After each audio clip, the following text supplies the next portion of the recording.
El gobierno de la tarde. Tenemos en el gobierno de la tarde, son las 4:42. Vamos con José Luis Mendoza.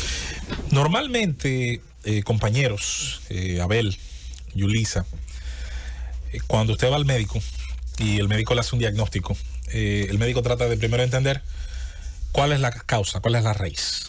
Hay un agente externo, bueno, usted va a necesitar antibióticos. Hay un crecimiento interno, se necesitará extirpar o se necesitará un tratamiento que termine con esa presencia que tiene usted. Puede ser un quiste, puede ser algo. El caso es que hay un diagnóstico, y ese diagnóstico, aunque usted no tiene la obligatoriedad de comprenderlo como un científico, pero al menos sí hay una lógica. Hay una lógica en el tratamiento, hay una lógica en la decisión, por ejemplo, de hacer cirugía. Hay una lógica en la decisión de hacer tratamientos, incluso que pueden ser hasta de alguna manera experimentales, porque por ahí hay un montón, hay más enfermedades sin cura y con tratamiento que las que hay con cura real. Esto lo tomo como ejemplo de que me resulta muy llamativo que nosotros le buscamos la lógica a todo. Hasta cuando vamos a un mecánico le preguntamos qué tiene el vehículo, por qué lo tiene, cuánto me cuesta, qué voy a necesitar para salir de ello. Sin embargo, con la economía, a través de los años se ha construido un discurso totalmente distinto. Se ha pretendido inundar el campo económico de las buenas intenciones, se ha pretendido inundar el campo económico de las predilecciones ideológicas, de la idea de que hay unos preceptos de justicia o probablemente de ciertas virtudes que son más, yo diría casi espirituales, que probablemente las que dice la lógica de la venta, el consumo, el ahorro, el intercambio libre o el intercambio planificado, entre la regulación y los regulados, entre muchísimas otras ramas donde se mueve la economía. Una de ellas, donde para mí hay más divorcio entre la lógica, es generalmente el tema del reclamo de los salarios.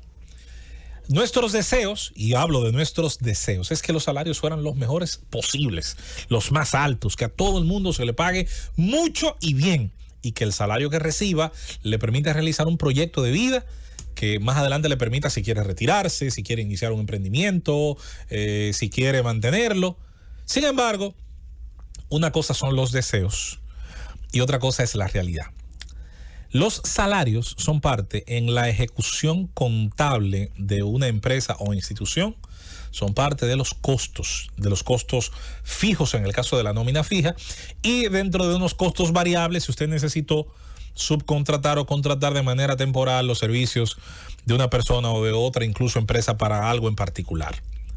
Siendo parte de los costos y siendo por lo tanto algo que se le resta a la entrada bruta, a la entrada total que tenga una empresa por sus beneficios en un ciclo, en un curso, que puede ser mensual, quincenal, semestral, cualquiera que sea el plazo que usted decida, está automáticamente, es tácito, es taxativo, que los salarios, sobre todo aquellos que están reflejados en la parte del sector privado, están asociados a la productividad de la empresa. La mejor manera de entender esto es ver el inicio de una empresa. Las empresas inician en cero, o incluso, peor que en cero, inician con deudas. Han necesitado en más de una ocasión un capital que, no teniéndolo sus dueños o accionistas, han necesitado ir y convencer a un agente, que puede ser de la banca regular o que puede ser de una institución no regulada o que puede ser incluso directamente una persona física.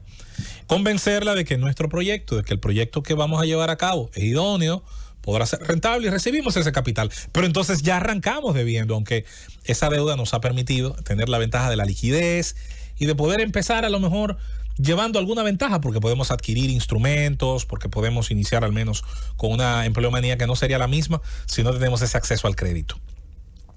Los salarios, y esto es importante que lo tomemos en cuenta, primero como un mantra invariable en términos económicos y luego como una especie de defensa de muro para defendernos de la politiquería y del populismo. Los salarios están relacionados a la productividad.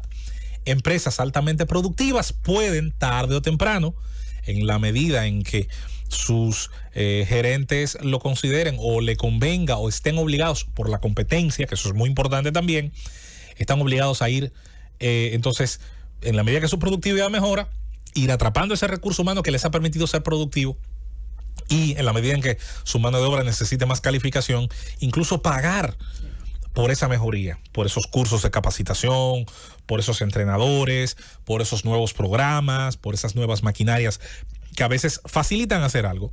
Y que conste que no estamos hablando de empresas en el término más aéreo. Hablamos esencialmente de medianas y pequeñas empresas, donde una cafetería inicia, usted no empieza nombrando a toda la familia suya y de su mujer. ¿Por qué? Porque va a estar condenado el mismo primer mes a dar en salarios, a dar en una nómina, todo cuanto usted pueda vender. Resultado, no habrá ganancia, ni siquiera podrá haber un balance de las entradas netas, de las entradas brutas, mejor dicho, y usted va a terminar haciendo un negocio que va a cerrar a los pocos días. No, usted inicia con el mínimo suficiente, el mínimo para arrancar, con el que puede operar la tostadora, con el muchacho que sabe manejar el tema de la licuadora de los jugos, usted mismo supervisando, haciendo una parte del trabajo, y usted arranca.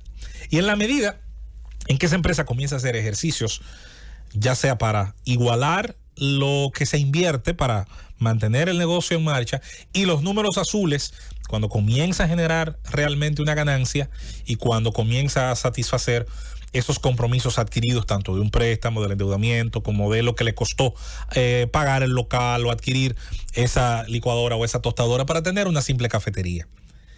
Los negocios pequeños y medianos que la crisis ha suprimido, que la crisis ha llevado a su mínima expresión, los que han podido sobrevivir.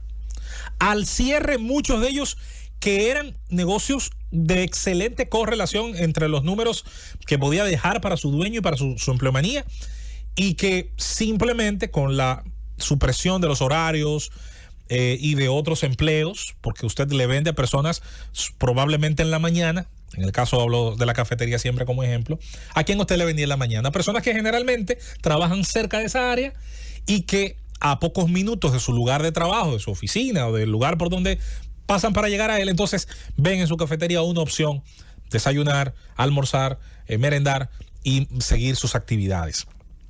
La pandemia, una de las primeras cosas que castigó fue la posibilidad de esas empresas de seguir pagando dos cosas, dos costos fijos: arrendamiento, terrible, una situación que fue muy difícil, que ha sido una de las más difíciles, sobre todo para aquellos que son arrendatarios de locales. No todo el mundo es propietario del local. No todo el mundo tiene un local en su casa, que también es una forma de alguna manera ahorrarse una serie de costos. Y luego está el tema en la factura eléctrica. Eso fue lo que yo hice. Y en la factura eléctrica. pusiste tu oficina, pusiste la oficina en el cuarto. Hay un tema, Abel, con aquellos, sobre todo, que manejan ciertos tipos de negocios, y el famoso pago de la potencia instalada. La factura eléctrica, es bueno recordar, aquí tiene diversas formas y fórmulas. Y una de las fórmulas que utiliza en el sector comercial, cuando hay un negocio reconocido, es cobrar la potencia instalada, generar unos promedios, sobre esos promedios el consumo, y aunque no consumas nada, hay un pago de potencia instalada. Eso pasó con bares, restaurantes, talleres y una serie de negocios que, acumulando esos pasivos, muchas se vieron obligadas a cerrar, muchas se vieron obligadas a hacer, como tú has dicho, una mudanza, a veces a intentar reacondicionar algún espacio propio y no seguir acumulando esos costos. Ahora bien, dentro del plan que ha anunciado el Ministerio de Industria, Comercio y MIPYMES, y que hemos intentado en comentarios anteriores ir acercándonos, ahondando en este sistema, vamos primero a tener un poco de cuidado, atención, con cierta forma botellística de hacer política. Y digo lo de botellístico con todo el sentido que usted lo está entendiendo. Porque va a salir pronto alguien, un genio, a hablar de que en estos momentos es cuando se tiene que hacer el ajuste salarial. Yo soy un trabajador, yo percibo salario. A mí más que nadie me conviene que mañana me suban un 15, un 20. Ahora bien, subirá la productividad de los negocios que nos pagan a nosotros los asalariados porque un político, a lo mejor con un sentido botellístico de la vida, lo diga. Esa es la distancia entre los deseos, entre las propuestas y la realidad. ¿Cuáles condiciones deben darse, Abel, compañeros, para elevar la productividad de las empresas? En estos momentos está clarísima: ayudar a solventar costos, ayudar a solventar deudas acumuladas y que vuelva a generarse las condiciones. El crédito puede ayudar mucho a ello, para que esos locales vuelvan a poblarse de empresas que estén produciendo. Se necesita, por eso yo insisto, una política que hable de invertir y producir. A mí me preocupa que se hable del consumo. Yo por eso no estoy tan de acuerdo con la idea del banco de prestarte para irte de vacaciones. Yo soy el primero que le gusta el turismo interno. El que me conoce lo sabe, que soy un asiduo poblador de las carreteras dominicanas. Me encanta hablar de los rincones de mi país. Te gusta andar de noche y de madrugada. Pero eso es consumo. Pero eso es consumo. Es decir, lo que queda de eso es el recuerdo y, claro, la satisfacción de lo vivido. Y eso no es malo. Pero debe primar en la propuesta de políticas económicas, tanto de la banca pública como privada, la producción e inversión, las condiciones de producir y de invertir. El consumo viene por sí mismo. El consumo no es ni Dios ni el diablo. No es ni bueno ni malo. Es el tercer escalón de 2 primeros escalones que deben estar bien cimentados, generando el espacio para inversión y producción. El consumo se da por sí mismo. La productividad, elevándola, entonces puede generar el espacio suficiente para hablar, sí, de salarios más altos, más dignos, como usted quiera. Sin ese ABC, los discursos políticos hablan de intenciones, de dignidad, de justicia, pero pueden condenar, a veces con las mejores intenciones, entre comillas, a empresas que no bien están saliendo de una de sus peores épocas en su historia, y algunas que están intentando refundarse. Pueden, con ese violín de las políticas que intentan conseguir el aplauso fácil, ahogar emprendimientos que recién terminan de sobrevivir a la tormenta. No los matemos cuando estén en la orilla. Cuidado con eso. No porque no se tenga algún día que discutir lo otro. A mí me queda clarísimo. Ahora, iniciemos la discusión por donde merece. Las leyes económicas son como las leyes de la gravedad. A usted le podrá gustar o no que las cosas se caigan para abajo, que orbiten alrededor del sol. Porque a usted le gusten o no le gusten, eso no va a cambiar. Simplemente se tienen que adaptar todo lo demás a esas leyes inmutables. Y ahí está la experiencia de otras naciones, tanto las que progresaron como las que fracasaron. ¿Cuáles decisiones se tomaron? ¿Qué políticas se siguieron y por qué? ¿Y qué resultados lograron tener?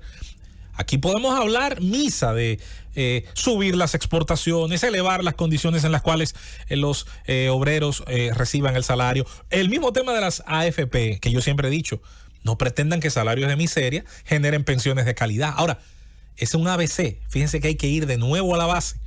Están dadas las condiciones para la inversión y la producción, están dadas las condiciones para elevar la productividad del tejido que ya está ahí y el que ha sobrevivido a duras penas esta terrible debacle, y el que queremos recuperar con políticas que yo sé que el ministro de Industria y Comercio está muy empeñado en que las mismas se lleven a cabo. Ya he leído unos números muy buenos de las zonas francas, pero las zonas francas son capitales generalmente foráneos. Y lo dejan trabajar porque no le sacan el guante. Mira, que ojalá lo dejen. Yo estoy de acuerdo con eso. Aquí hay gente que con el tema de la formulita olvida que hay otros elementos, y claro que la fórmula del combustible no deja de ser importante. Le dedicamos hace una semana un comentario sobre la realidad. Tiene que haber visión política, voluntad política y sobre todo un compromiso con el dibujo que tiene el Estado y su costo y el endeudamiento externo para hablar de la fórmula de los combustibles. Ahora, fuera de ese tema, ciertamente el Ministerio de Industria y Comercio, que tiene otras políticas y que ahora celebra el tema de la recuperación de zona franca, qué bueno. Pero la zona franca, insisto, tiene generalmente elementos de capital que le permiten ciertas ventajas de tiempo. El dinero lo que compra es tiempo. Es bueno que usted lo recuerde. El dinero, lo primero que compra es el tiempo de los otros. Las MIPYMES, al no tener esas condiciones de capital, no tienen el tiempo, el margen de tiempo, sin flujo de caja, sin entrada de capital, sin ventas altas, que sí tienen otras empresas para resistir meses y meses a lo mejor de números rojos. Hay empresas medianas y pequeñas que no pueden resistir un primer mes o un mes iniciando apenas con números adversos a su contabilidad y a sus compromisos. Dicho esto, el legislador, a quien siempre señalo, y con él voy a concluir, no tiene que sentarse a esperar. En la representación, que aquí yo siempre he dicho que funciona lo inverso, Abel, gente que representa provincias ganaderas, el representante de esa provincia en la Cámara de Diputados del Senado nunca en la vida ha presentado nada para defender las condiciones en las que la ganadería sea productiva. ¿Cuál es ese, Miguel? No le quiero poner nombre, pero ha pasado tanto que ya es un estereotipo. El que representa una provincia con litoral sabe poco o nada, o se preocupa poco o nada en estudiar las condiciones que hacen de la principal actividad económica de su provincia, las que pueden mejorar las cadenas de costos, las que pueden mejorar las condiciones para invertir. La representación... Esto lo resuelven con el barrilito. Ay, Dios santo. La representación empieza por ahí. Y ahí es donde yo siempre digo que somos nosotros los votantes los primeros que tenemos que ponerle un filtro a quien apoyamos y llevamos al hemiciclo a, en teoría, defender las condiciones de nuestra provincia o de nuestra ciudad, de nuestro municipio. ¿Qué producimos? ¿Qué va a hacer usted para ayudar a mejorar esas condiciones? Y las MIPYMES, que aunque están concentradas, mucha gente entiende, claro, en la gran ciudad, no dejan de ser la inmensa mayoría del tejido productivo también del interior. No dejan de ser la inmensa mayoría del tejido que aporta esos empleos en los cuales trabajan luego muchos de los otros dominicanos. En el interior es casi total. Exacto. Entonces, no nos engañemos. Vamos a exigir, en la medida en que conocemos estos principios, que se hable claro y cierto cómo mejoramos ese clima para invertir, las condiciones para producir, la productividad de las empresas que ya hay y las que podrían volver a estar nueva vez en la palestra, qué condiciones impositivas le vamos a dar, formalizarse, ¿qué soy? ¿Un castigo o un premio? Formalizarse es algo que me va a costar hasta perder el emprendimiento. Bueno, ¿qué tiene que cambiar para que no sea así? ¿Qué estamos tratando de mejorar a la hora de que la burocracia estatal dominicana, el tema de la documentación, el tema de los permisos, el tema de los pagos mínimos para empezar y para seguir operando, no se convierta en un castigo, en una pérdida de tiempo, esfuerzo, dinero? Bueno, todo eso baila dentro de este mismo tema.